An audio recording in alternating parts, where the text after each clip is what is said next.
किसी भी किस्म का जहरीला कीड़ा है। जहर को समाप्त करने के लिए और सूजन को बिठाने के लिए ये सारे गुण बेलपत्र के रस में है।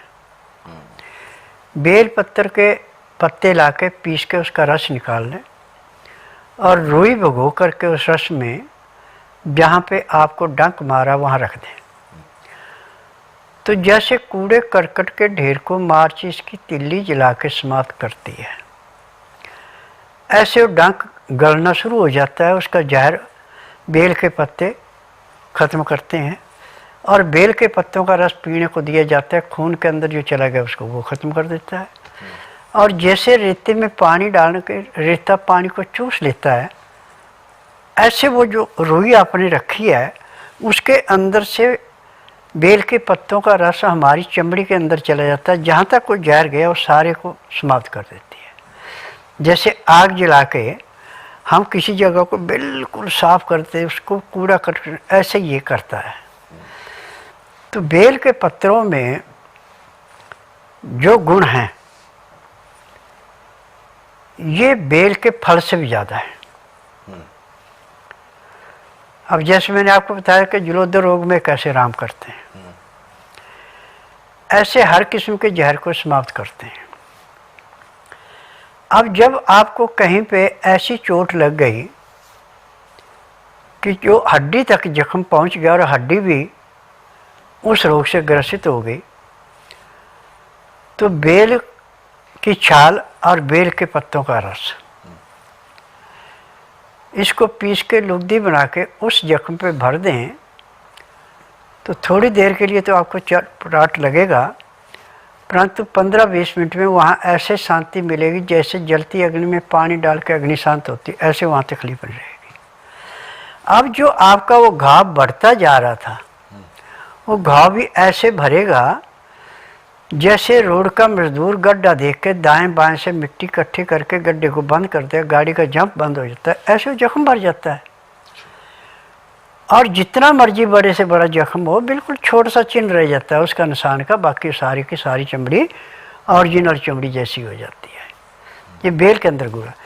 और बेल को देवताओं का फल माना गया है और शिव जी इस फल के ऊपर बहुत ज़्यादा प्रभावित होते हैं।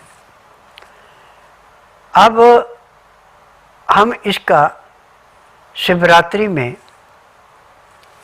फल भी शिव जी को चढ़ाते हैं, पत्ते भी चढ़ाते हैं। और इन पत्तों की एक विशेषता है कि आपने सुबह शिव जी पे पत्ते चढ़ाए, शाम को उनको उतार के फिर पानी में रख दिया, दूसरे दिन हम उनको फिर चढ़ा सकते हैं, तो 6 महीने तक चल जाते हैं। अब जहाँ पे बेल का पेड़ नहीं है और ये कोई बीमारी होगी और पत्ते चाहिए रोज़ के हमें ताज़े चाहिए, तो अब सूखे पत्तों को भी पानी में रख लें।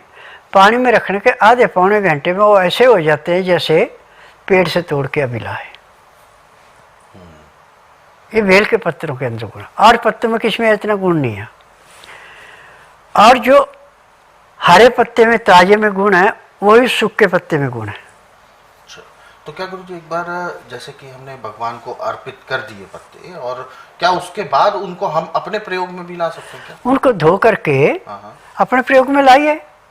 अब जैसे कोई बहुत ज़्यादा नशा करता है, नशा चाहे किसी भी चीज़ का करता है, जो पत्ते शिव जी चढ़ाए जाते हैं उनको उठा करके और उनको छाया में सुखाते जाओ, मिट्टी ना आए उनके ऊपर।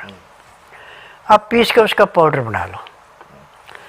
जितना पाउडर उन पत्तों का बना उतना ही उसमें लौंग पीस के पाउडर मिला दो।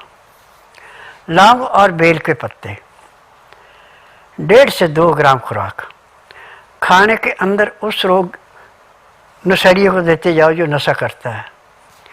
आप देखेंगे दिन प्रतिदिन उसको नशे से घृणा होती जाएगी और महीने 1.5 महीने में वो नशे की तरफ जाएगा नहीं। यदि कोई कहे भी तो उल्टी करना शुरू कर देगा। इतना प्रभावी हो जाता है। हाँ बिल्कुल।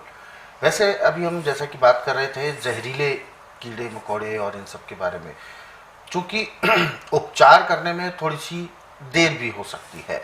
तो ऐसा कि हमने बहुत ज़्यादा सुना है, बहुत सारे लोग बताते हैं कि कभी भी ऐसी कोई चीज़ काट लेते हैं या डंक लग जाता है तो उस जगह पर उस खून के बहाव को रोक दिया जाता है, कुछ बांध दें या संचार उसका रोक दें। ये कहाँ तक ठीक देखिए, है? जैसे सांप काटता है, कोई चीज़ काटता है, तो जो खून ऊपर को आना है ना, जी। उसके ऊपर बांधा जाता है कि तब खून ऊपर ना चढ़े। नीचे सूजन तो आ जाएगी, परंतु ऊपर नहीं चढ़ेगा। तो उस पर भी फिर हम पत्ते लगा देते हैं, तो जहर को चूसता है वो। अच्छा। और जब हम लेंगे, जब उसको दर्दों में कमी आ गई, हम उस बंदे को खोल देंगे। अच्छा। अब वो लगाएंगे भी और पिएंगे भी। अब दोनों तरफ से खत्म हो गया। जी। तो इसमें क्या केवल जहर ही कंट्रोल में आता है या दर्द में भी आराम मिलता है? दर्द रहता ही नहीं। अच्छा। इसके लगाने के बाद जैसे जलती अग्नि में पानी डाल के अग्नि शांत हो जाती है, ऐसे दर्द खत्म हो जाता है। बिल्कुल। तो ये जो उपचार है गुरुजी, क्या इसको तभी की तभी बनाना चाहिए या हम बनाकर रख सकते हैं? नहीं, अच्छा। उसी टाइम ताजा बनाया जाता है। ताजा बनाने का। जी। तो इसीलिए हम एक बार और आपसे जानना चाहेंगे, रिवाइज करने के लिए, कि क्या क्या चीजें हमें चाहिए इसमें। देखिए, बेल पत्तर को पीस करके उसका रस निकाल लिया, रोई भगोई रस में और उस जख्म पे रख दी। ठीक है। जहाँ काटा है वहाँ रख दी। वहां रखने के 10 सेकंड के अंदर अंदर उसमें ठंड पड़ना शुरू हो जाती है और 2-2.5 घंटे में वो गल जाता है। उसके बाद जरूरत नहीं पड़ती। और इसके साथ पीने के लिए भी आपने कुछ बताया था? पीने को भी ये रस ही पिलाना है ना। अच्छा, रस। जो रोई भगो के बच गया वो पी लिया। जी। तो उसमें पानी मिलाना है या कुछ नहीं मिलाना है, सिर्फ पानी तो है वो। जी जी जी। पीने में कोई दिक्कत नहीं आती। तो उसको ऐसे पी भी लिया। और कितनी बार करना होगा ऐसा? आप 1-1 घंटे बाद 4 या 5 बार कर लेंगे तो जहर बिल्कुल टोटली ख़त्म हो जाता है, सूजन ख़त्म हो जाती है, तकलीफ रहती नहीं।